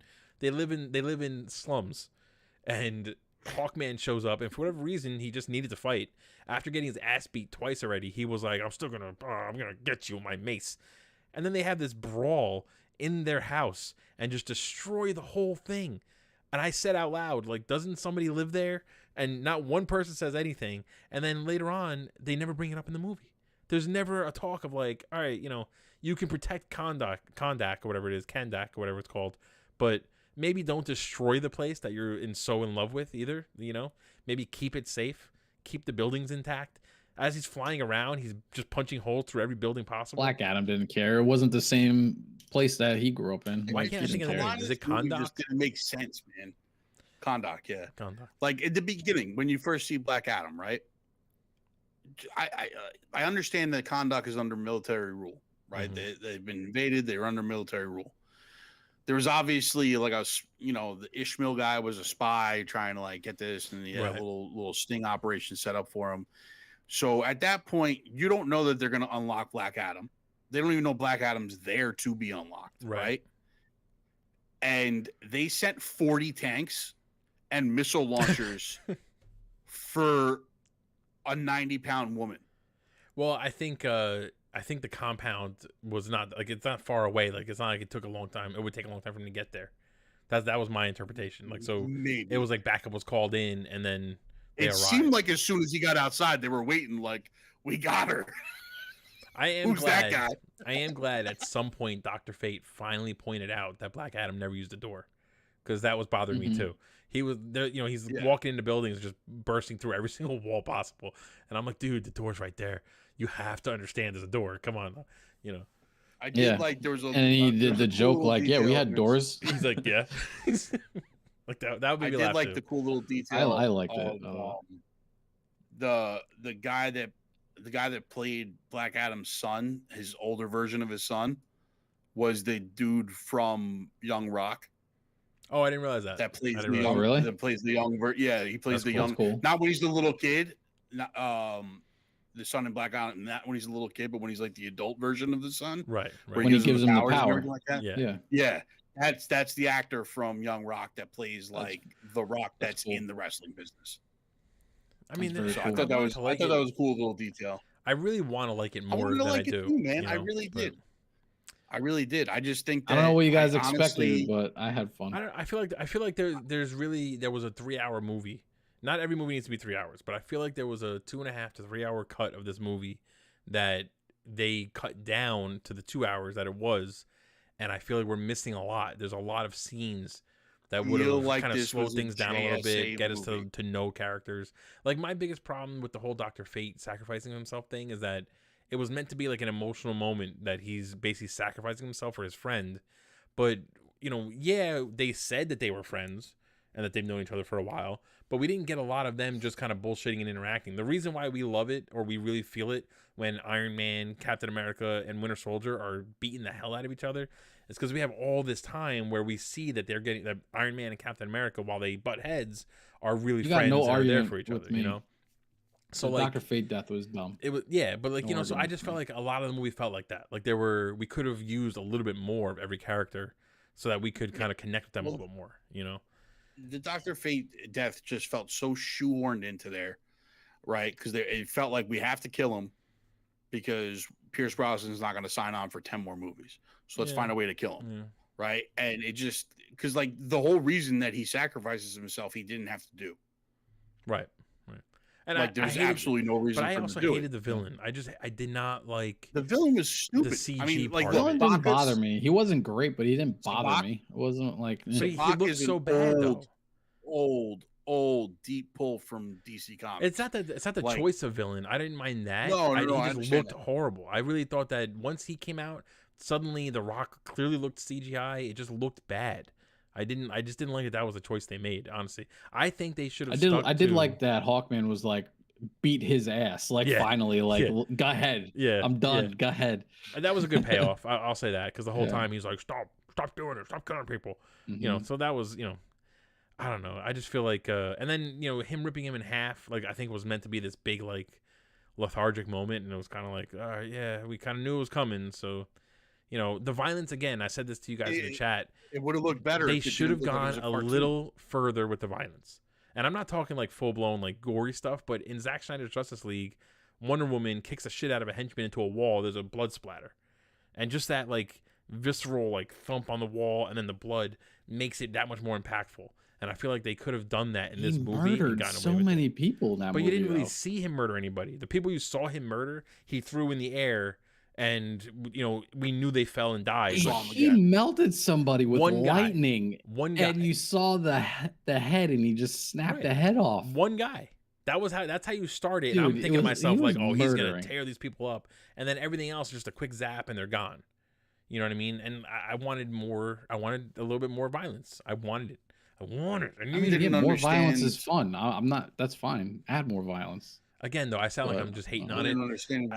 I did like the movie. I mean, I enjoyed it. There's just it's like nothing wasn't. It never felt like it went far enough. It was always like kind of right to the line, and then just they backed off because they didn't want to like alienate somebody or make it too one way, or I don't know. Either make The Rock, either make Black Adam powerful as shit and have it be an easy battle the entire time, or bring him down to everyone else's level and make us care. You know what I mean? I feel like they didn't do that. You know. Sorry, Zuplex, I was cutting you off. Yeah, go ahead. I was gonna say that they brought in. I was gonna say the army. They had the stuff to beat Black Adam because they had the Eternium. That was stuff. another thing. Oh, thank you for bringing that And up. they That just was never another thing that used annoyed me. They never used it. They introduced this like kryptonite basically that can weaken him, and they never use it against him. There's no what was it called? Not uranium. What was it called? Eternium. Eternium. There's no Eternium bullets. They made motorcycles Can that that run on it. can that stop Shazam? I guess so, right? Because I they're would the think it same, can. right? I mean, I don't know. Maybe I'm assuming it was from the Rock of Eternia. But based off the logic of the movie, it's the same magic, right? That Shazam has versus Black Adam. So Yeah, like, it's the same wizard gave him the power. I feel like it should be able to. I mean, this movie didn't have much logic, so it's hard to. No, but that's a good Just point, though. I connect like in the beginning he's weakened by the explosion of the Eternium. So in my mind, I'm like, literally when that happened, I thought to myself, okay, later on the bad guy is gonna, put a necklace of Eternium around him or some shit, and it's gonna be like Superman 1, Christopher made Reeves, of Eternium. and they didn't do anything. Yeah, and then they had the whole shield made of Eternium. Ishmael Right. or whatever. He's like, you can't get through this. It's made of Eternium. Ha ha ha. Like you knew that the whole time, dude. Right. So I will why- say when he goes to kill the kid, the bad guy goes to kill the kid and turns off the force field before he shoots the gun, I thought to myself, why the hell would you do that? Like, you don't want him to stop you. So they got me there. I didn't, him actually wanting the Rock. They to got kill me him, with that one too. I was like, all right, I that said kind of the makes same thing. sense. I was That's a like, good that was explanation. stupid. Yeah. I thought the same thing. I was like, what? That one. No, that one made sense. The other thing too is like they brought us to the Rock of Eternia. The Rock of which was a huge thing in DC Comics. Yeah. Like, and they changed the name of it to the Rock of Infinity or something like that. I wonder where they we're got that just from. like, yeah, we're here. I wonder where they got that from. This is literally like, I don't know. you know how every time a big movie comes out, there's a porn version. That's basically what Black Adam was for Marvel. That's what Black Adam was. It was the spoof. It was the parody it was of every other the Marvel porn movie. parody of the Marvel The movies. porn parody of every other Marvel We're not going to movie. give him Ant-Man. We're going to give him Atom Smasher. Which, like, honestly, like you're putting together the Justice Society, right? Hawkman makes sense. Dr. Fate makes sense. Atom Smasher, you're kind of towing the line. Cyclone, like, why was she even there? Yeah, It was absolutely it was a awful. weird No. choice. Like, Like, was don't it just know. one more person to put in There's so many slow-mo? Like, I don't JSA understand. characters they could have Yeah. picked from, and that was I don't know why that was. and like a her choice. powers didn't like really accentuate anything with the rest of the team. You know what I mean? Like it didn't like flow. Atom No. Smasher could get big and help grab him or whatever, especially in this particular mission, right? I know we saw her once sort of trap him, I guess, with Lumbar, Yeah. but like Nope. her point of being there was non-existent besides flirting with Atom Smasher. Who Right. I will say, Atom And- Smasher, as besides the lightning, he looked great when he was getting big and all Yeah. that No, he stuff. did. He looked And good. he to looked good. me was the most consistent character. I love the jokes where like he's just giant and he's he clumsy. was a funny character. Yeah. Like when he put his hands up and then he knocks Hawkman out of the sky, like that cracked me up, But one of the things that I hated, and this is what tells me that there's more to the movie that they cut, was Hawkman kept saying you and me, like they're gonna have some big talk, and just never happened.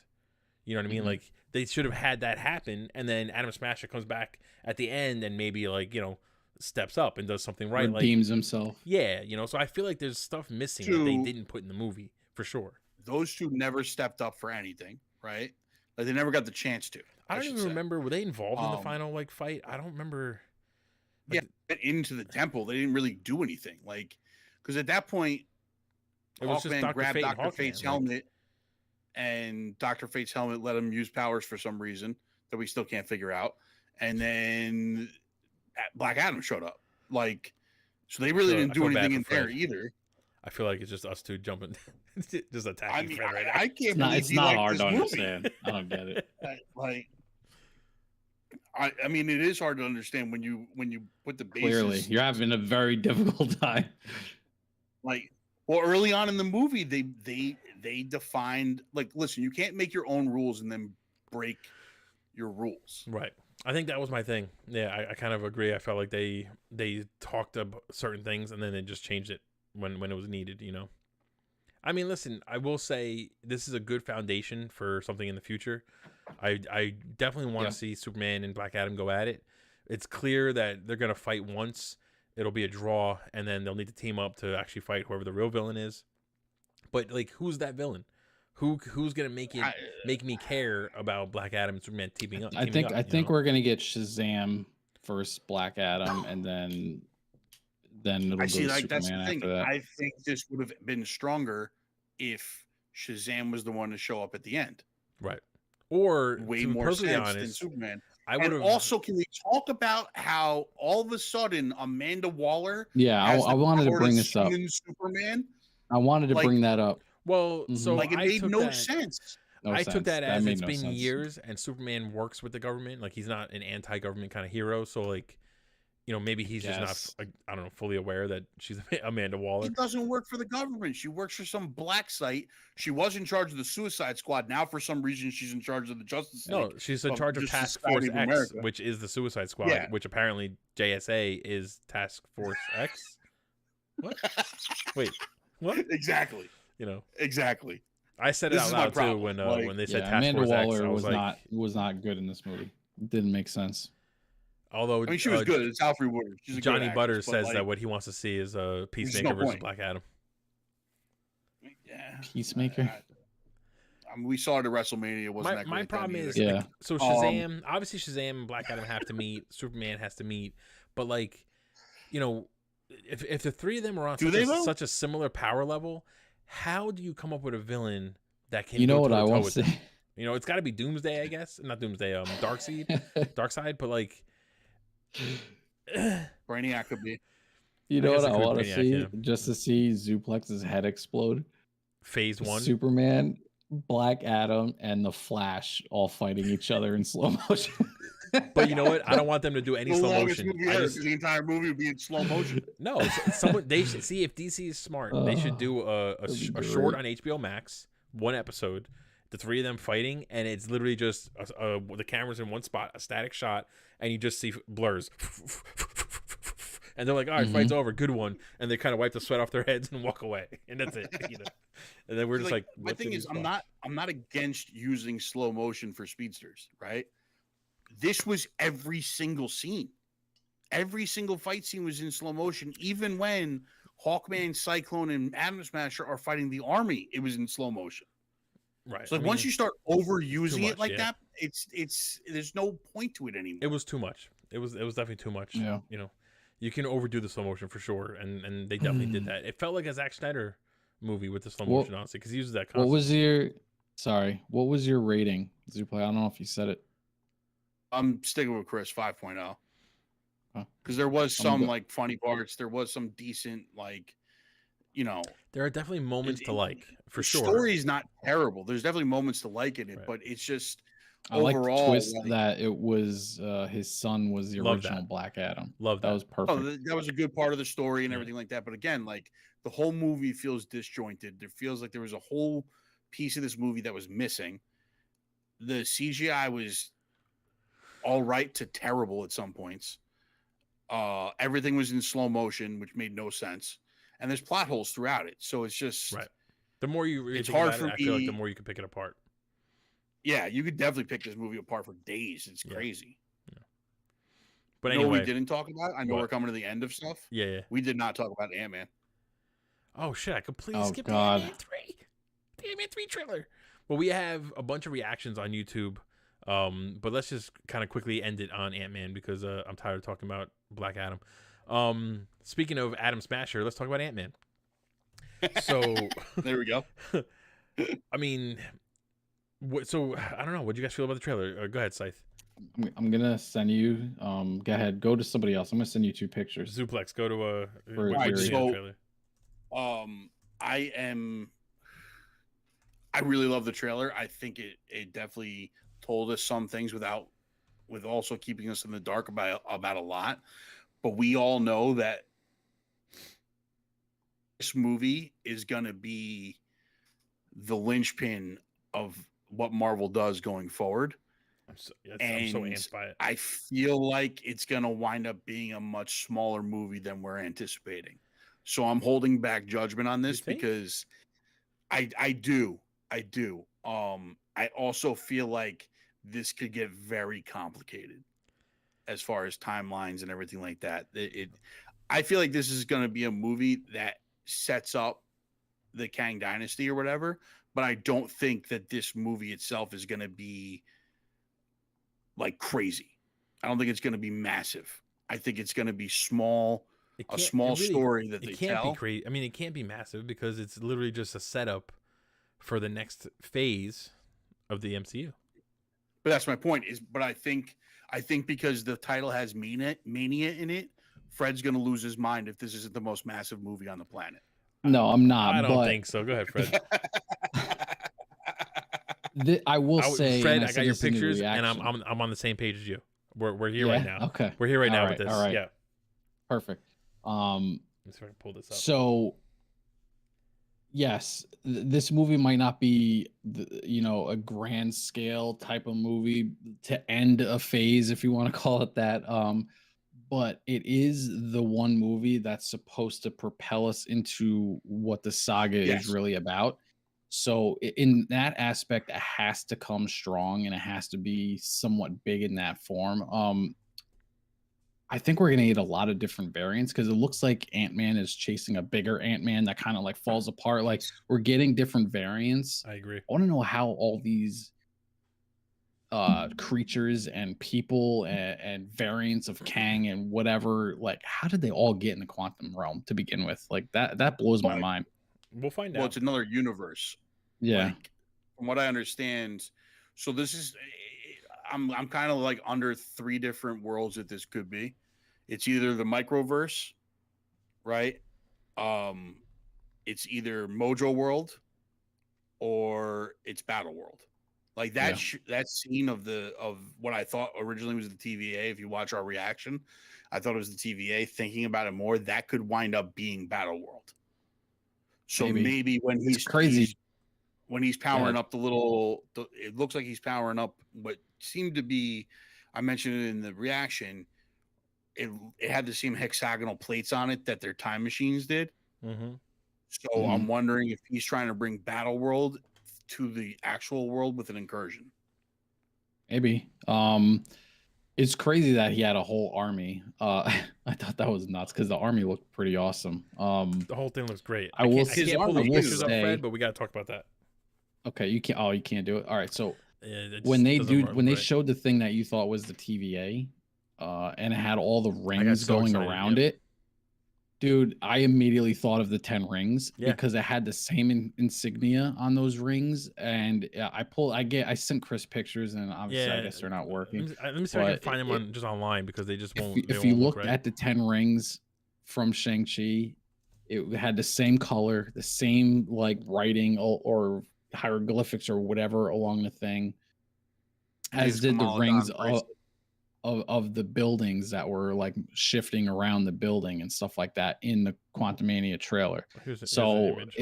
I'm wondering, how does the 10 rings, if my theory is correct, how does the 10 rings play into it looks like similar the quantum technology realm? For sure.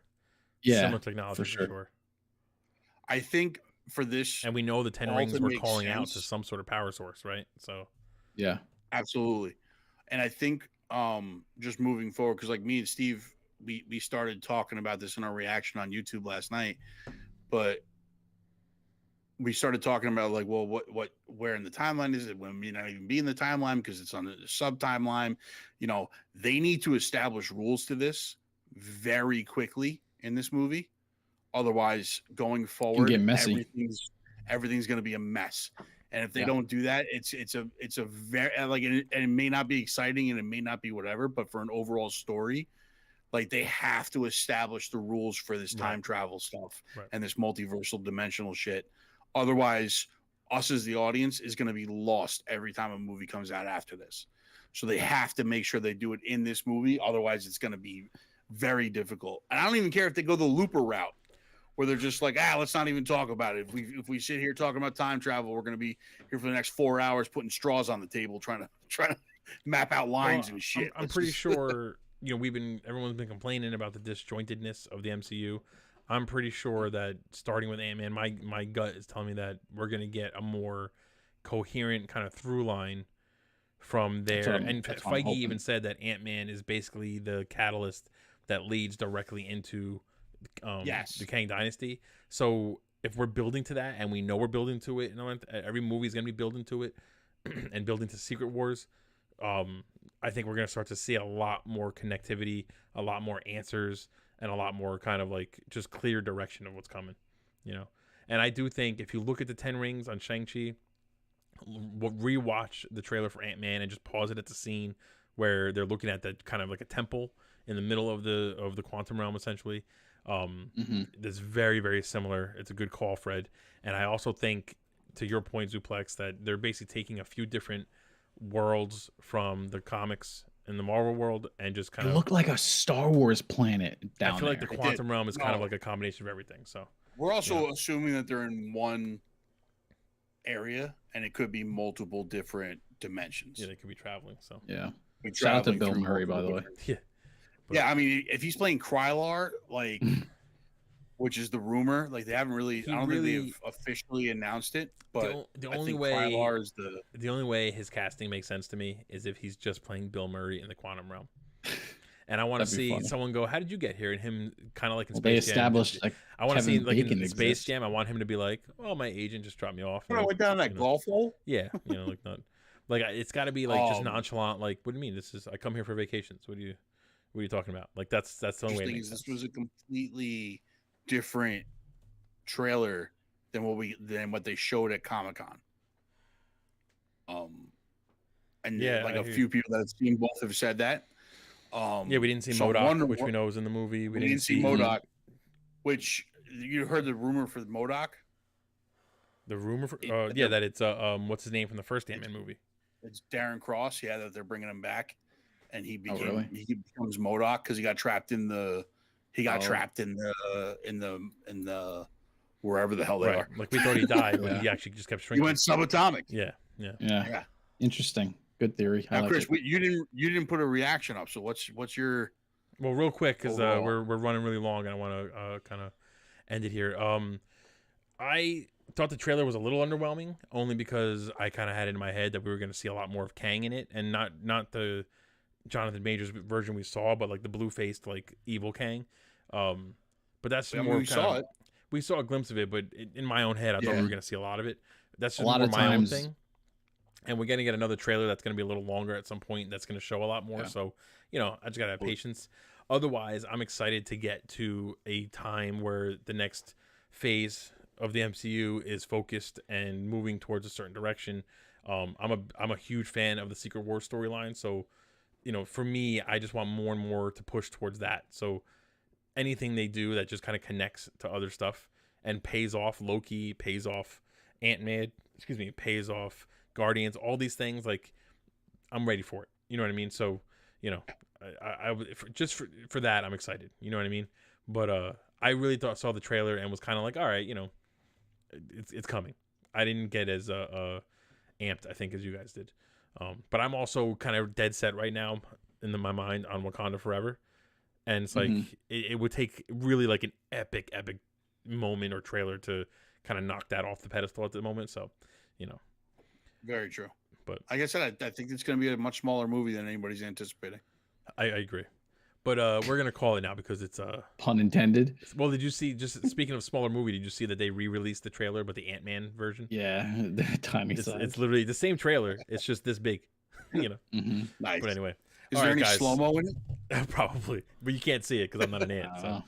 All right, guys. Thank you for taking an hour and 45 with me. Yep. And if you haven't yet, check out the reaction videos on YouTube. We also have a bunch of TikToks going up with all our reactions to Black Adam and New York City Comic-Con videos and interviews and all that stuff.